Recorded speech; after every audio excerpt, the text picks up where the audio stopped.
जी, बिस्मिल्लाहिर्रहमानिर्रहीम। So our today's speaker is Amara Sarfraz and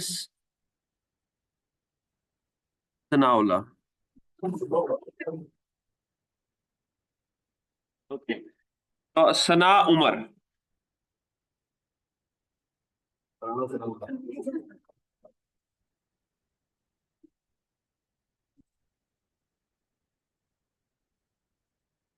Assalamu alaikum. My name is Amara Sarfraz and my group member is Sana Umar. The topic I am going to explain is urban green spaces, a bridge to health equity. Starting with the definition of urban green spaces. Urban green spaces are the varieties of area within city that gives us variety of natural resources and green parks. For example, community gardens, green roofs, urban forest, and green alleys, etc. These spaces are essential for more livable, sustainable, and equitable urban environment. They provide numerous benefits for our mental and as well as physical well-being. Benefits of urban green spaces includes first one is reduce stress and improve mental health. देखें इस्लाम में भी हमें बताया गया है कि हम जितना नेचर के ज़्यादा करीब होंगे उतना ही हमारी जो हेल्थ है वो ज़्यादा अच्छी होगी। तो सबसे पहले हमारे पास है कि reduce stress and improve mental wellbeing. हम जब पार्क्स में जाते हैं तो हमारा जो स्ट्रेस का लेवल है वो खुद ब खुद ही कम हो जाता है और हमारा जो मूड है वो इम्प्रूव हो जाता है। Access to nature has shown to reduce stress hormone and improve mood mood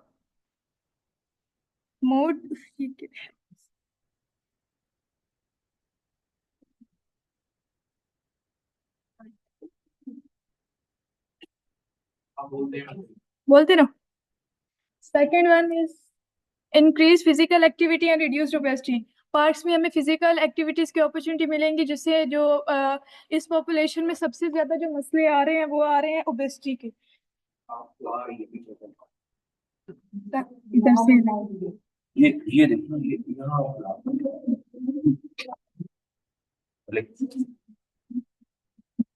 जो ग्रीन स्पेसेस है वो हमें फिजिकल एक्टिविटीज की अपॉर्चुनिटीज देते हैं जिससे कि हमारी हेल्थ भी अच्छी होती है और जो ओबेसिटी है वो नहीं होती।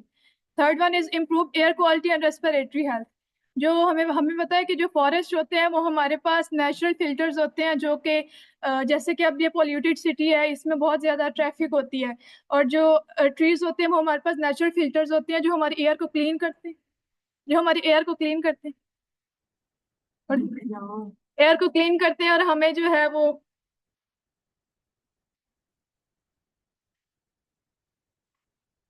बेटर एयर क्वालिटी देते हैं। Fourth one is connecting communities and reducing social isolation. जैसे कि हमें पता है कि हम कम्युनिटीज में रहते हैं तो हमारे पास बहुत से कम्युनिटी इवेंट्स वगैरह होती हैं जिससे कि लोग उधर आएंगे और तो उनकी सोशल आइसोलेशन जो है वो कम होगी और उनसे उनकी मेंटल हेल्थ ठीक होगी। First one is reduce stress and improve mental wellbeing. Stress reduction exposure to natural triggers can in decrease our cortisol. Cortisol हमारे पास एक स्ट्रेस हार्मोन है। ये अगर हम नेचुरल रिसोर्सेज में जाएंगे तो हमारे पास इसका जो लेवल है वो डिक्रीज हो जाएगा जिससे कि हमें रिलैक्सेशन होगी और हमारा जो है मतलब कि हमें calm sense of calm feel होगा। Then we have improve mood. Green spaces are associated with increase level of serotonin. ये हमारे पास फील गुड हार्मोन है। जब हम इसमें जाते हैं तो हम ग्रीन स्पेसेस में जाते हैं तो हमारा जो है ये हार्मोन रिलीज होता है जिससे कि हमें फील गुड होता है contributing to a more positive mood and emotional well-being. Enhanced cognitive function. Natural immersion is linked to improve concentration, memory, and creativity, promoting mental clarity and cognitive health. इससे जब हम नेचर में जाते हैं तो हमारा जो ब्रेन है वो ज़्यादा अच्छे से फंक्शन करता है क्योंकि इसमें इस पे एक थेरी भी आई हुई है अटेंशन रिस्टोरेशन थेरी। ये है रेचल की और रेचल की है और किसकी स्टीफन है शायद। इनकी थ्योरी आई हुई इन्होंने बताया हुआ है कि जिस हम नेचर के करीब होते हैं तो किस तरह जो हमारी अटेंशन होती है किस तरह दोबारा से रिस्टोर हो जाती है और हम अच्छे से हमारा जो ब्रेन है वो अच्छे से फंक्शन करता है। Second point is increase physical activity and reduced obesity. जो हमारे पास पार्क है वो हमें ज्यादा से ज्यादा इस पे करते हैं कि हम उसमें चला करें, क्योंकि वहां पे तो कोई गाड़ी वगैरह नहीं होती। तो सबसे पहले walkability. Green spaces encourage walking and cycling, providing safe and enjoyable routes for active transportation, reducing reliance on cars. ये हमें साइकिलिंग और वॉकिंग की अपॉर्चुनिटीज देते हैं, जिससे कि हमारी फिजिकल जो हेल्थ है वो भी अच्छी रहती है। Second one is outdoor recreation. Parks offer spaces for sports, playgrounds, and fitness equipment, promoting physical activity and healthy lifestyle for all ages. आप लोग में से अगर कोई पार्क जाता होगा तो उसको पता होगा कि वहाँ पे हमें बहुत सी खेलने की चीज़ें मिलती हैं। बच्चे अक्सर वहीं पे खेलते हैं, जिसकी वजह से उनकी जो फिजिकल हेल्थ है वो अच्छी हो जाती है। ये सिर्फ बच्चों के लिए नहीं है, यानी कि तमाम उम्र के लोगों के लिए पार्क जो है वो अच्छे हैं। Reduce sanitary time. Access to nature reduces the time spent indoors, leading to increased movement and physical activity, which helps combat obesity and chronic diseases. इस जनरेशन में सबसे ज़्यादा क्या है कि लोग ज़्यादातर टाइम अपने साथ स्पेंड करना पसंद करते हैं। ज़्यादातर वो अंदर ही रहते हैं, अपने घरों में रहते हैं। और जिससे उनके अंदर जो है सोशल आइसोलेशन हो जाती है। अगर हम ग्रीन स्पेसेस में जाएंगे, जो पार्क्स वगैरह उनमें जाएंगे, तो हमारी सोशल आइसोलेशन कम होगी और हमें दूसरों के साथ ज़्यादा इंटरेक्ट करने का मौका मिलेगा। और एक तो इससे फिजिकल एक्टिविटी भी होगी, और उसके बाद जो हमें डिजीजेस का खतरा है वो भी नहीं होगा, क्रोनिक डिजीजेस वगैरह और ओबेसिटी भी इससे नहीं होगी।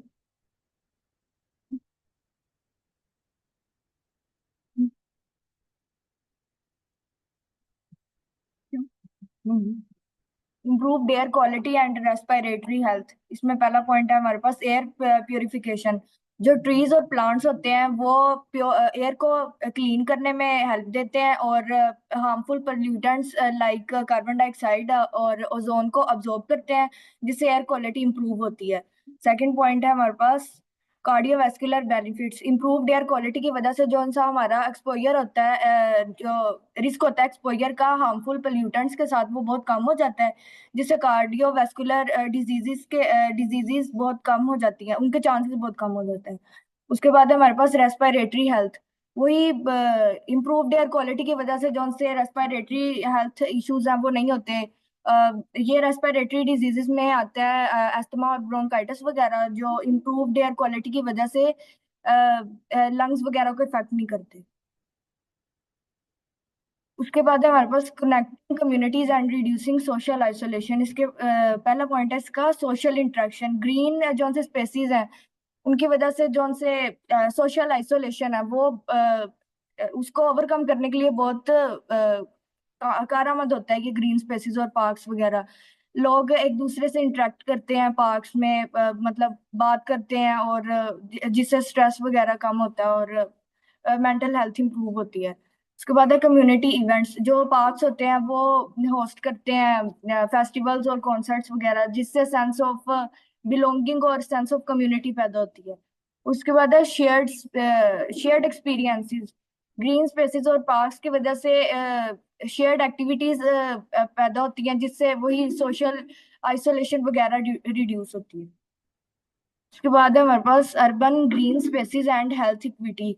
डिसप्रोपोर्शनेट इम्पैक्ट, यानी कि अनइक्वल इम्पैक्ट जो सा होता है, जो गरीब तबका होता है उनके पास बहुत कम एक्सेस होती है पार्क्स और ग्रीन स्पेसेस के लिए तो उनके जो से स्ट्रेस और लैक ऑफ एक्सरसाइज की वजह से उनके बहुत हेल्थ इश्यूज क्रिएट होते हैं।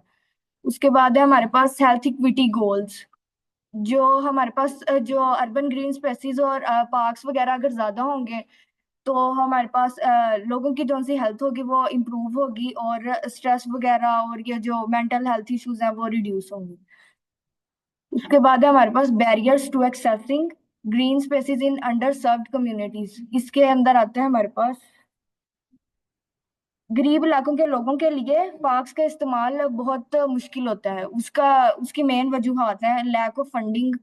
जो फंडिंग वगैरह होती है वो सारी वो करप्शन की ज्यादा हो जाती है, वो बहुत कम इस्तेमाल होती है। उसके बाद है सेफ्टी कंसर्न। जो गरीब इलाकों में जो से पार्क्स वगैरह होते हैं उसके अंदर सेफ्टी के इश्यूज बहुत ज्यादा होते हैं, जिससे लोग उधर जाना, मतलब उधर जाने से डरते हैं। उसके बाद है डिस्टेंस और ट्रांसपोर्टेशन। वो जो पार्क्स होते हैं वो बहुत डिस्टेंस पे होते हैं, और पुअर ट्रांसपोर्टेशन की वजह से लोग उसकी एक्सेस बहुत मुश्किल हो जाती है। उसके बाद है लैक ऑफ एमिनिटीज। जिसका मतलब है कि जो वो पार्क्स होते हैं उनके अंदर जो बेसिक फैसिलिटीज है वो बहुत कम होती हैं, लाइक रनिंग ट्रैक्स और वही रेस्ट रूम्स वगैरह। बस, थैंक्स।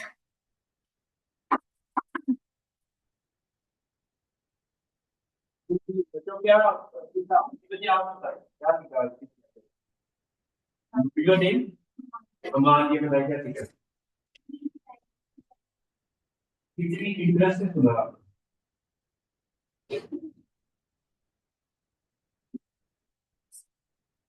वीडियो पर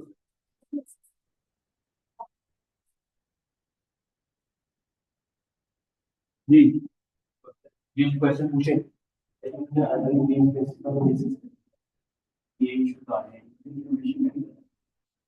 इन्होंने इसको यहाँ से इसको लिख दिया कि इस चीज को कैसे प्रूव कर सकते हैं आप कैसे कैसे प्रॉब्लम जी बताइए इनको कैसे इम्प्रूव करना है ये हमने आपको बताया था। Funding। एंड में लैक ऑफ फंडिंग या ट्रांसपोर्टेशन की इश्यूज है, अगर हम इनको ओवरकम करेंगे तो हमारे पास इनके जो अर्बन ग्रीन स्पेसेस अगर मैं कहूँ urban green spaces a sustainable solution to the Lahore smoke problem और अच्छी बात में ग्रीन स्पेसेस होंगे तो जो हमारे पास स्मोक है ये पोल्यूशन की वजह से हमारे पास होता है। अब आप इसका सॉल्यूशन ये हो सकता है कि इसके अंदर यार ये देखें ना कौन कौन सी ऐसी रेस्पिरेटरी डिजीजेज हैं जो एयर की क्वालिटी की वजह से आती है और वो क्वालिटी के अंदर ऐसी कौन सी गैसेज हैं जो ये डिजीज काज करती है। पहला क्वेश्चन। फिर उन गैसेज को कम करने के लिए कौन से ऐसे ग्रीन प्लांट्स हैं जो इन गैसेस को वो मिटिगेट कर देते हैं। मिटिगेट का मतलब है खत्म कर देते हैं और उनके ऊपर रिसर्च होनी चाहिए। ठीक है। फिर हमें वो प्लांट्स उनको ज्यादा तादाद में ग्रो करना चाहिए और उनको ज्यादा तादाद में लाहौर के अंदर या अर्बन एरिया के अंदर उसको लगाना चाहिए और उससे क्या होगा कि एयर क्वालिटी इंडेक्स भी ठीक होगा और दूसरा कि जो आपकी रेस्पिरेटरी डिजीजेज है और ये इस तरह की जो चीजें हैं उसके ऊपर भी हम काबू पा सकेंगे। ठीक है। तो इसीलिए ये एक बहुत बड़ा इन्वायरमेंटल इम्पैक्ट असेसमेंट प्रोग्राम होगा जिसके थ्रू हम ज़ाहिर है पूरी दुनिया में लोग ट्री प्लांटेशन इसलिए करते हैं कि इन चीजों को इम्प्रूव किया जाए। जी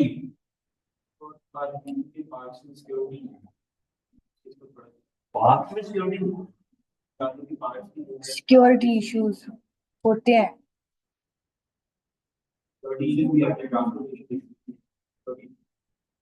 सिक्योरिटी इशू तो एक आम से कॉमन सी बात है यार। क्वेश्चन ये बनता नहीं है वैसे। अभी सिक्योरिटी का मतलब हो तो ज़ाहिर है इसका ग्रीन स्पेस से कोई तलक नहीं है तो इट्स अ मैनेजरियल इशू। ठीक है। तो इसमें ग्रीन वाला तो ज़ाहिर वो अगर वो ना भी हो उसको पार्क से ये ग्रीन चाहे पार्क से अंदर ना भी हो बाहर भी लगा दिया जाए कोई इशू नहीं। ठीक है ना। और पर्पज वो ठीक है पार्क्स में ये अच्छी बात है कि वहां पर लोग ज्यादा जाते हैं खेलते हैं बच्चे खेलते हैं। They should not be a security issues there. जहाँ जितने वहां पर लेडीज के लिए अलग स्पेस होनी चाहिए बच्चों के लिए अलग बड़ों के लिए अलग। ठीक है। तो वहां पर अगर वो दे वांट टू इजीली तो वहां पर वो एक सेंस ऑफ इंजॉय करना चाह रहे हैं नेचर को तो हमें बैक टू नेचर जाना पड़ेगा। उसका इलाज ये दुनिया के अंदर कहा किया गया है। आपको पता होगा सेंट्रल पार्क लंदन नहीं सेंट्रल पार्क न्यूयॉर्क न्यूयॉर्क के इर्द गिर्द सारा न्यूयॉर्क के दरमियान में एक सेंट्रल पार्क है जहाँ पर फॉरेस्ट लगाए हुए हैं ट्रीज लगाए हुए हैं तो वहां पर सिर्फ ट्रीज है। ठीक है। आप दुनिया के कई ऐसे शहरों में चले हैं वहां पर ना जंगल विद इन सिटी बनाया हुआ है। जंगल विद इन सिटी है इसमें वो तो वैसे ही नेचुरल है ना। अभी यहाँ पर लाहौर में भी हमारे पास ऐसे अभी पिछले जो प्राइम मिनिस्टर था उसके दौर में मेवाकी फॉरेस्ट बनाने की कोशिश की गई थी। मेवाकी फॉरेस्ट का क्या पता है वो एक जापानीज आर्ट था जिसके थ्रू हम ना बहुत थोड़े टाइम में बहुत एक जंगल बना सकते हैं और जो कि उसके अंदर लोकल जो फ्लोरा है और फाना है उनको प्लांट्स को यूज किया जाता है और साथ साथ जो है ना उनको कई ऐसे ट्रीज ग्रो किए जाते हैं और वो थोड़ी देर में वो जंगल बन जाती है। लाहौर में बहुत ज्यादा मेवाकी फॉरेस्ट बनाए गए हैं पिछले 5 6 7 सालों में, ठीक है। लेकिन इसका हल ग्रीन स्पेसेस तो है ही है, लेकिन हमारी जो एयर पोल्यूशन को कंट्रोल करने के लिए हमारा जो धुआं है ना, धुआं छोड़ने वाली गाड़ियां, और दूसरा पेट्रोल की क्वालिटी को भी इन्हांस करना पड़ेगा, पेट्रोल की क्वालिटी, क्योंकि हम ना बहुत ही third fourth grade petrol use करते हैं, डीजल यूज करते हैं, और उसकी वजह से ये सारे प्रॉब्लम्स हैं। एक प्रॉब्लम थोड़ी है ना, चलो जाओ थोड़ी।